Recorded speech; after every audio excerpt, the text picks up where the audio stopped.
¿Qué tal? ¿Cómo están ustedes? Bienvenidos. Hoy hablamos en la entrevista verdadera de la agenda valórica que se ha estado tomando, diría yo, la discusión pública hace un buen rato, la discusión pública y parlamentaria. El avance en el proyecto de aborto cuyo trámite está bien adelantado en el Senado, esta vez ya fue aprobado del todo en la Cámara, es un tema de agenda valórica, ¿no es verdad? Pero se sumó el anuncio en la cuenta presidencial del jueves pasado del envío del proyecto de matrimonio igualitario al Congreso. En el segundo semestre de este año va a ser eso.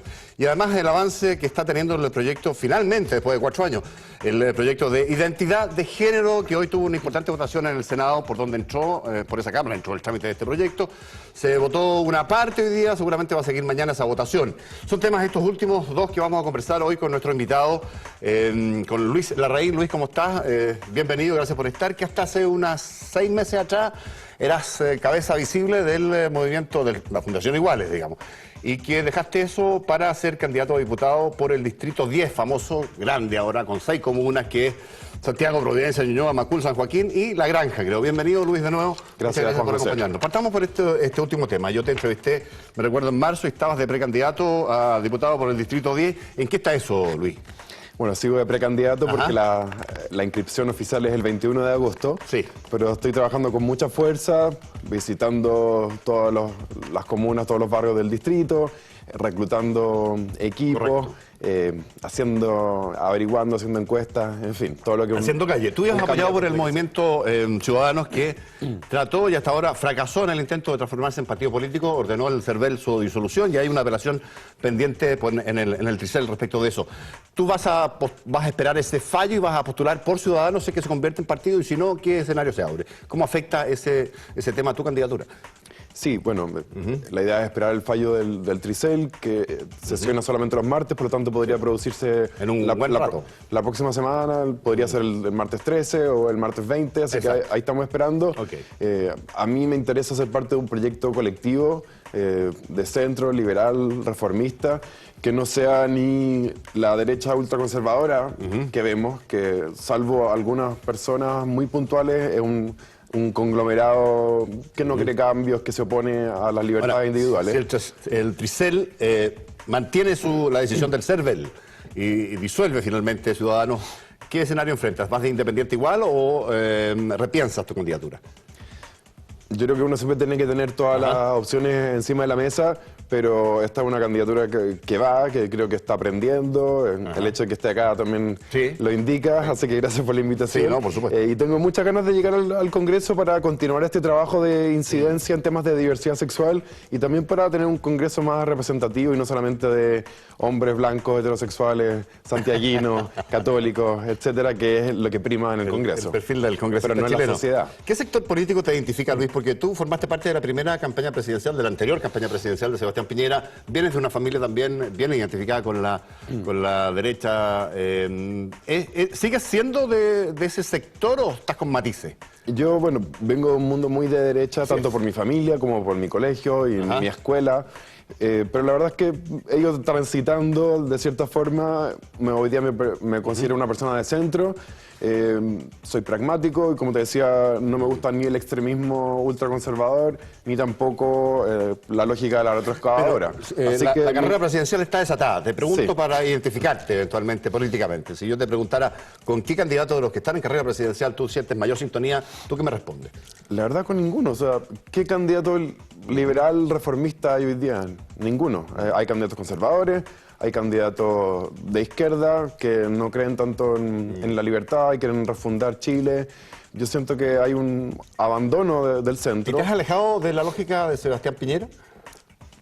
Absolutamente, o sea, llevo bastantes años criticándolo por no cumplir su promesa de la unión civil durante su gobierno y también por... ¿Pero ahí falló Piñera o su entorno o su respaldo parlamentario en los partidos que le dieron sustento a ese gobierno? El respaldo parlamentario no, porque el proyecto, cuando se aprobó un año después de que él dejara el gobierno, se aprobó con el 75% de los votos. Por lo tanto, los votos estaban hace rato, lo que faltaba era la urgencia y él nunca se la puso. Así que falló él porque él es el líder del gobierno, sobre todo en un sistema presidencialista como el nuestro, pero también sabemos que los que hicieron la presión para que no se impulsara fueron los presidentes de RN y la UDI principalmente. ¿Tú sientes que, bueno, ese es un tema, pero tú sientes que hoy día en su campaña Sebastián Piñera se ha derechizado algo, ha asumido posturas más conservadoras en materia valórica?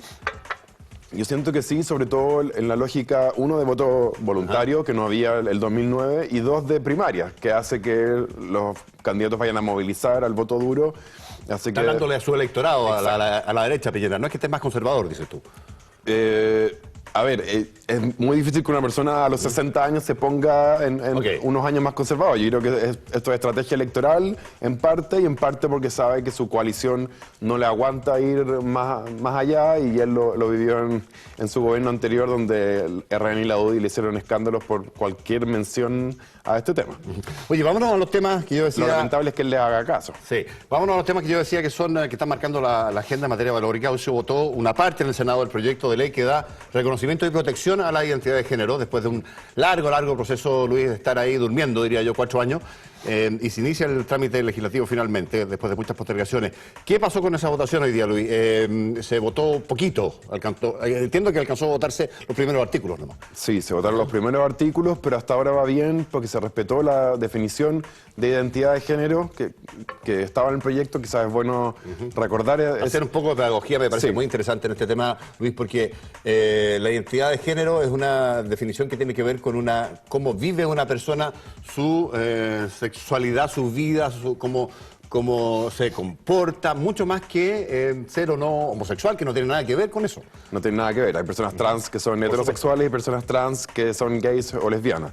Una persona trans es aquella en la que no coincide el sexo asignado al nacer registral, que se llama. El sexo registral, exacto. Que está registrado en el registro civil al nacer. Exacto, con el que figura, con el que siente él o ella íntimamente, que está en su cerebro, que está en cómo piensa, cómo se desenvuelve ante el mundo. Las personas trans son las que serían beneficiadas por esta ley porque se les reconocería su derecho a la identidad y se crearía un mecanismo para poder adecuar los documentos de identidad, algo que hoy día no es posible. En términos súper simples, el proyecto es un proyecto bien acotado, bien cortito, tiene como 12 o 14, 15 artículos creo que son. Sí. Y que lo que hace exactamente, o pretende hacer exactamente, es eso, que el sexo registral, en tanto no coincida, que en este caso no coincidiría, ¿no es verdad?, con la identidad de género, se pueda modificar en los documentos de identidad, en el carnet de identidad, en el carnet de manejar, en el pasaporte, en fin, un montón de cuestiones. Eso es básicamente, ¿no? Exacto. Y exclusivamente, acotadamente, no es más que eso. Eso es, pero la verdad es que le han tratado de poner pelos a la sopa para detenerlo, para que no avance. Piensa que un proyecto corto lleva 4 años en primer trámite. Se han abierto 14 periodos de indicaciones, Juan José, imagínate. 14 veces se ha vuelto a revisar entero el proyecto. Más de 250 indicaciones se han presentado. En total, claro. Y senadores como la senadora Fardes Solberga han vuelto a presentar la misma indicación una y otra vez para hacer más lento el debate, y eso explica estos 4 años. Pero algunas de las indicaciones que se han ido presentando han tenido la intención, obviamente, de lentecer el trámite, Luis, pero otras son enteramente legítimas desde el punto de vista de quienes las presentan. Y una de ellas yo creo que tiene que ver con esto de dejar afuera o excluir de esta ley a los niños, niñas y adolescentes, ¿no es verdad? En eso se ha insistido particularmente en el Congreso, en las indicaciones que se han presentado en el Senado. ¿Cómo se viene la ley? Eso finalmente parece que va a quedar así, ¿o no? Sí, lamentablemente ahora en el primer trámite ya no es posible modificar volver a dejar a los niños dentro, y lo que es lamentable porque hasta que un senador cambió de opinión, que el senador Mata, él había votado a favor de que estuvieran... Mata de la Democracia Cristiana. Sí, de que estuvieran los niños, niñas y adolescentes dentro del proyecto varias veces incluso, y después cambió de opinión lamentablemente. ¿Y por qué es tan importante y por qué se debe reponer en el segundo trámite en la Cámara de Diputados? Porque los niños, niñas y adolescentes son los que sufren muchas veces la mayor discriminación en sus entornos escolares. Y el problema es que esos niños terminan desertando del colegio cuando los colegios no lo aceptan con su identidad de género. Las personas trans tienen una esperanza de vida mucho menor que el resto de la población, 35 años en el caso de las mujeres trans. En América Latina. En América Latina. Tiene una tasa de suicidio muchísimo más alta. Lo conversamos después, pero me parece esa cifra que da súper relevante. Me quiero quedar con el tema de los niños, niñas y adolescentes, porque me da la sensación, y mucha gente puede pensarlo, que parece cuerdo, que este cambio tan relevante para la vida futura de una persona se haga cuando ya se haya dejado atrás la niñez y la adolescencia, que es cuando se está formando la personalidad todavía, Luis, las convicciones, los valores, los gustos, las apetencias, todo aquello está todavía en formación. ¿Por qué hacerlo o permitir que se haga siendo niño o adolescente todavía, cuando todo eso está todavía en curso? Es que no es tan así que está en curso. Las personas que son trans, que tú conversas con ellos, tú les dices, ¿desde cuándo te sientes mujer? ¿Desde cuándo te sientes hombre? Te dicen desde siempre, así como desde la misma edad a la que yo o tú, Juan José, nos sentimos hombres. Sí. Desde los 2, 3 años cuando podemos hablar, conceptualizar, etcétera. Entonces, la verdad es que esperar tanto tiempo, cuando esos niños, muchos desertan del colegio, cuando esos niños muchos se suicidan, tienen una tasa mucho más alta de suicidio en la adolescencia, las familias se dan cuenta de que tienen que hacer todo lo posible por tener un ambiente acogedor con esos niños, y muchas veces para que los colegios los acepten es bueno que sus documentos estén acorde con su identidad de género. Ahora, para el caso de los niños se incluía que en caso de que hubiera cualquier error, que no hemos visto que ocurra, pero si pudiera ocurrir... ¿Pero en qué sentido? De que un niño... No se completara esta identidad de género. De que un niño estuviera confundido, nunca lo hemos visto, pero la derecha insistía en que esto podía pasar. Bueno, después de los 18 años ese niño podía revertirlo si así lo quería, y para que quede claro, la ley no tiene nada que ver con cirugías. Se prohíbe la cirugía a menores de 18 años y eso es muy importante aclararlo porque se ha tratado de mezclar todos los temas. Y no porque algún adulto pudiera querer ir más allá en su identidad de género e incluir tratamientos médicos o cirugías, pero eso puede ser... un adulto, claro. Por supuesto, y no sé qué apoyo está dando el Estado a esa persona que quisiera ir más adelante en ese tema. Te lo pregunto pues porque a propósito de este tema que conversábamos recién, hay muchas personas que tienen, por ejemplo, experiencias homosexuales, siendo adolescentes, incluso niños, y que después siendo adultos no perseveran en eso. ¿Por qué no podría pasar lo mismo en el tema trans? ¿Cuál es el matiz o la diferencia que se marca ahí? Bueno, primero existe la bisexualidad. El hecho de que a uno le atraigan personas de un sexo no impide que le atraigan personas del otro sexo. Claro, eso también es un... evidente. Exacto. Segundo, ninguna persona se considera a sí misma trans. Porque si tiene dudas de que lo que es, o si siente que a veces le gustan, no sé, los juguetes de un asignados culturalmente a un género, o las ropas, etcétera.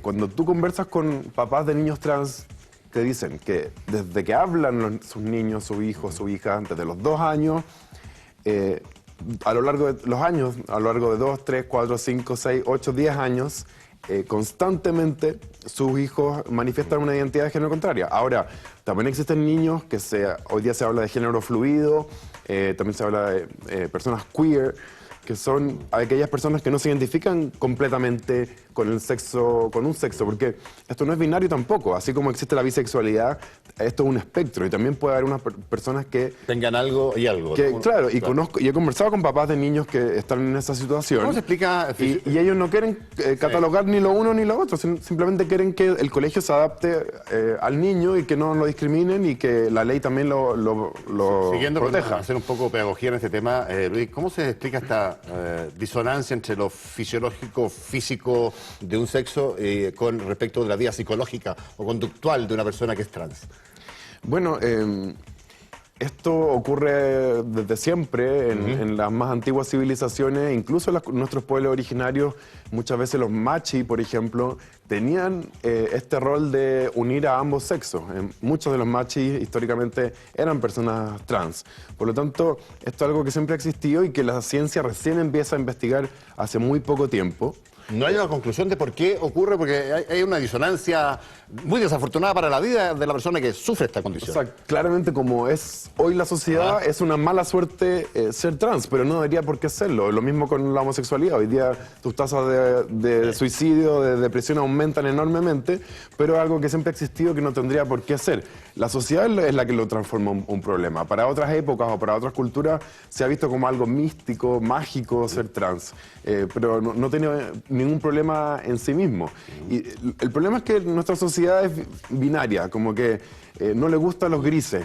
Y de hecho, no solamente en lo cultural, en los géneros hay grises, como te decía el caso de las personas de género fluido, sino que en lo biológico también. Hay personas que se llaman personas de género fluido, intersex. Reconozco que no lo había escuchado nunca. Bueno, existe.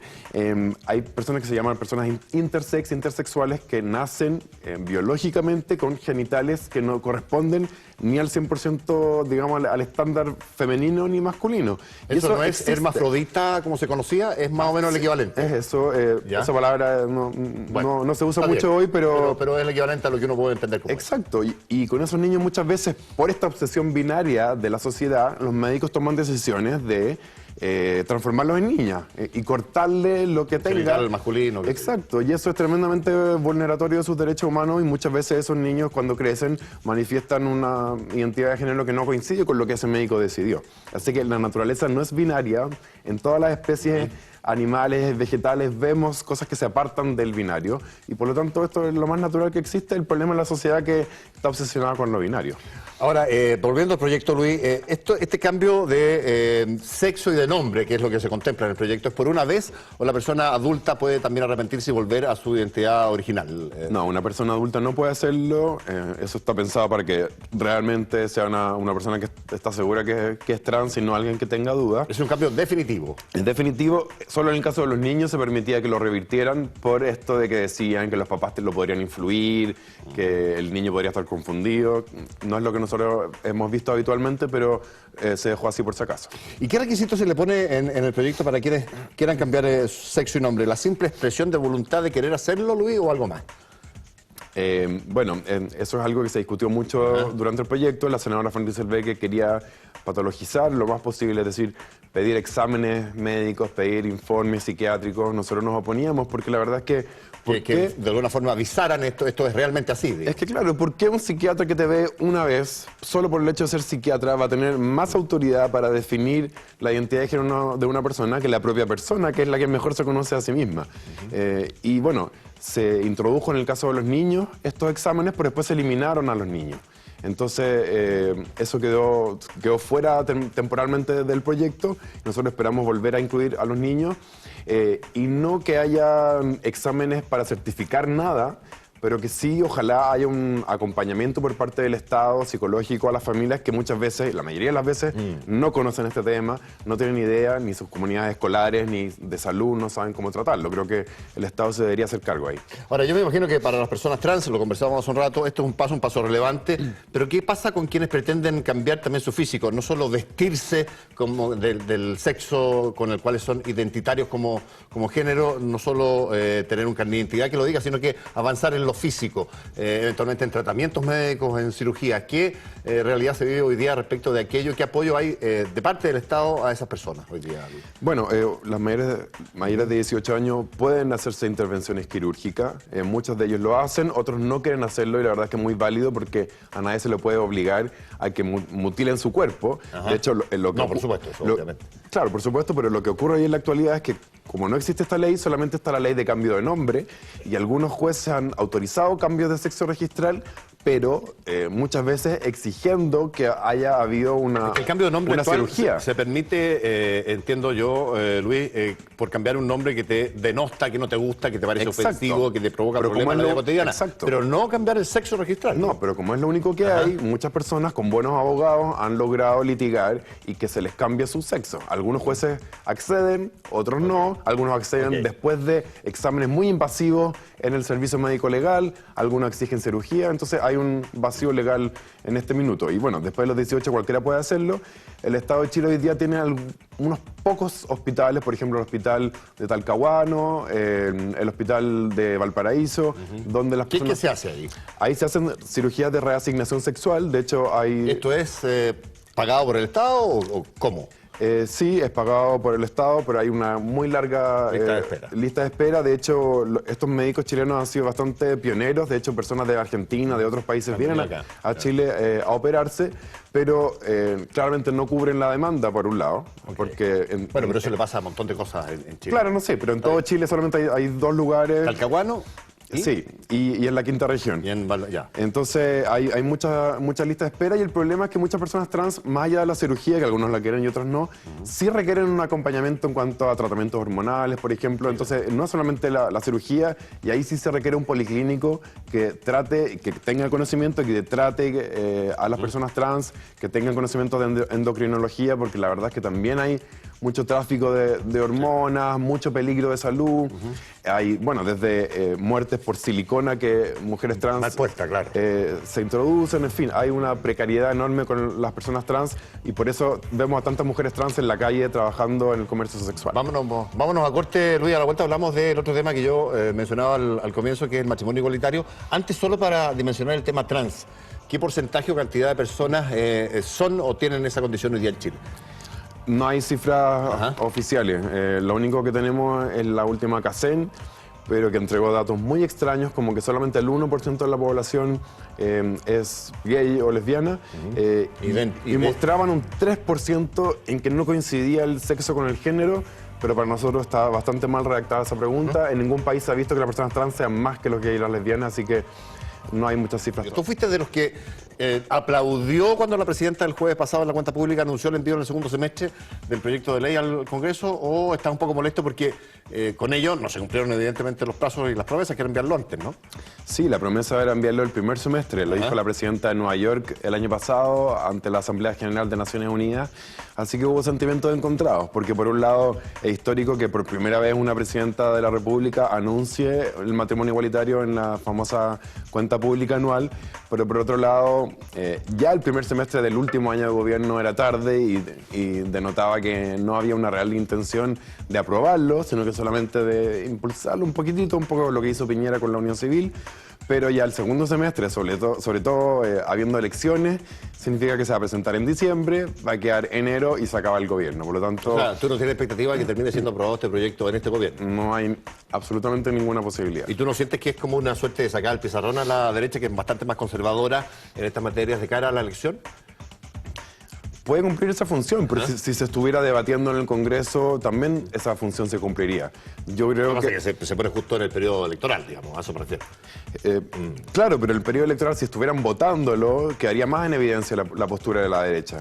Yo siento que es un intento por sacarse el problema, como ellos lo ven, de encima. No. En la última hora ya no es problema mío que se apruebe o no, dices tú. Exacto, no mezclarlo con las elecciones, sobre todo con los problemas políticos que ha tenido la nueva mayoría. Yo creo que hay mucho de eso. Podría incomodar, por ejemplo, a la democracia cristiana eso, que es un partido que es refractario en algunos temas valóricos de esta naturaleza, como es este, evidentemente. Sí, mira, que eso podría ser una complicación para la nueva mayoría? Podría serlo, pero también, por otro lado, la democracia cristiana también ha ido evolucionando y la mayoría de los diputados están a favor del matrimonio igualitario, incluso han presentado proyectos. Sí. En los senadores está más dividida la cosa. El senador Aray y el senador Pizarro se han mostrado a favor, la senadora Goich ha sido algo ambigua, pero ha dicho que no se va a oponer. Así que nosotros sabemos que los votos van a estar, sobre todo en la Cámara de Diputados, donde hay más juventud, y los votos en el Senado está más justo. ¿Para qué proyecto crees tú que va a haber voto? ¿Qué proyecto esperas tú que se mande al Congreso? ¿Uno que contenga la adopción de niños para matrimonios entre personas del mismo sexo? ¿O eso es mucho esperar de un gobierno como este? No, absolutamente, eso es necesario. No solamente la adopción, sino que la regularización de los niños que ya tienen dos papás o dos mamás, por reproducción asistida, por adopción de solteros, por, en fin, hijos de relaciones heterosexuales anteriores. De soltero a ser hijos de una pareja del mismo sexo, es la regularización que le llamas tú. Exacto, porque yo conozco parejas, por ejemplo, dos mujeres lesbianas que tienen una hija que es legalmente adoptada por una de ellas, pero ellas dos están en pareja hace 20 años. Entonces la hija es de ambas. Esa es la regularización, pero además la adopción directamente. Y la adopción conjunta también, por supuesto, con todos los problemas que hay en el Sename. Yo no sé quién podría preferir, honestamente, que los niños estén ahí antes de que estén con una pareja que decidió, a diferencia de muchas parejas heterosexuales, decidió ser papá, se preparó, juntó la plata, juntó los recursos. O sea, hay realmente las parejas gay y lésbicas una intención y una preparación para ser padres. Ahora, ¿tienes ya alguna información, algún compromiso de parte del gobierno sobre qué tipo de proyecto va a mandar, si va a incluir o no la adopción? No han dicho nada oficialmente, pero es fundamental que así sea. En todos los países donde se ha aprobado el matrimonio igualitario, salvo en uno, Portugal ha incluido la filiación, y en Portugal un par de años después se incluyó igual, porque la verdad es que ni jurídicamente ni políticamente tiene sentido un proyecto así. Jurídicamente porque ya existe el matrimonio, digamos, heterosexual, ya existe la unión civil. La unión civil que no tiene hijos. Que no tiene hijos. Entonces, este sería un tercer estatuto. Que si fuera sin adopción no sería matrimonio igualitario, a tu juicio. Sería un tercer estatuto que no sabemos qué nombre tendría, matrimonio gay, matrimonio lésbico, no sé, pero que no tendría los hijos, que es un poco lo mismo que ya pasa con la unión civil. Entonces, la verdad es que no flota por ningún lado. ¿Qué te pasa cuando ves en la encuesta CEP que conocimos el viernes pasado que dice que el 39% solamente, y pongo esa palabra solamente, de los chilenos está de acuerdo, leo acá, o muy de acuerdo en que se permita el matrimonio entre personas del mismo sexo contra un 40%, prácticamente la misma cifra, que está en desacuerdo o muy en desacuerdo? Este es un tema que divide a la población, la parte en dos. Yo tenía la sensación que había más personas con sesgo favorable a que se aprobara, pero la CEP prueba lo contrario. Sí, bueno, la CEP muestra este empate, pero hay muchas encuestas. Por ejemplo, la encuesta UC Bicentenario muestra un 54% de apoyo y la encuesta Cadem de enero muestra un 64% de apoyo. Así que no sabemos cuál es la verdad. Perdona, pero que difieren mucho. Exacto. Lo pregunto por la CEP porque siempre se ha considerado una suerte de oráculo en la política, por lo menos bastante asertiva y acertada.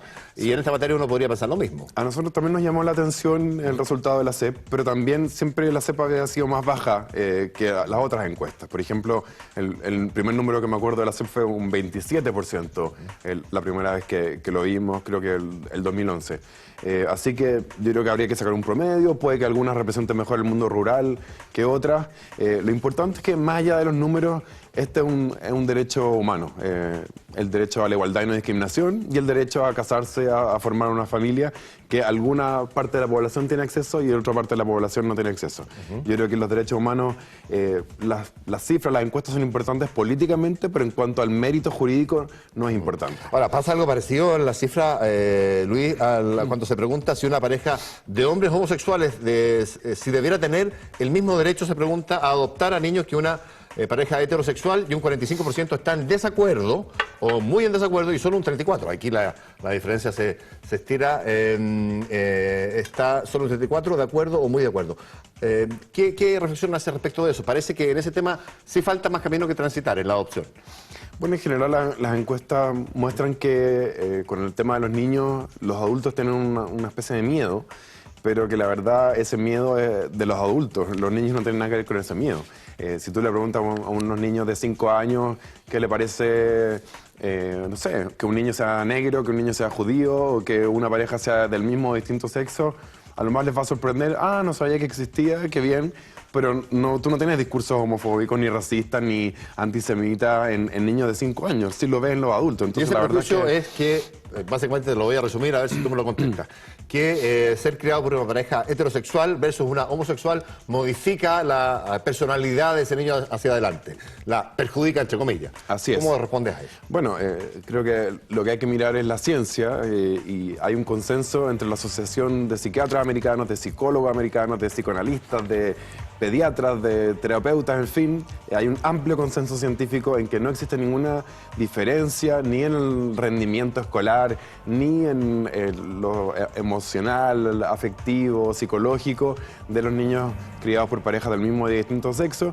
Por lo demás, los hijos de parejas homosexuales no son en porcentaje más homosexuales que todos. No, para nada. Tampoco hay una diferencia en la identidad de género o en la orientación sexual de los hijos, para nada. Todos los gays venimos de papás heterosexuales, no se nos contagió su heterosexualidad, por lo tanto, los papás gays no tenemos cómo contagiarle nuestra homosexualidad. No es mi prejuicio. A los niños, ¿no? Está bien, pero es importante aclararlo. Luis Larraín, se nos fue volando el tiempo, el rato, así que te agradezco especialmente haber estado esta noche con nosotros. Gracias a ti, Juan José. Gracias, buenas noches.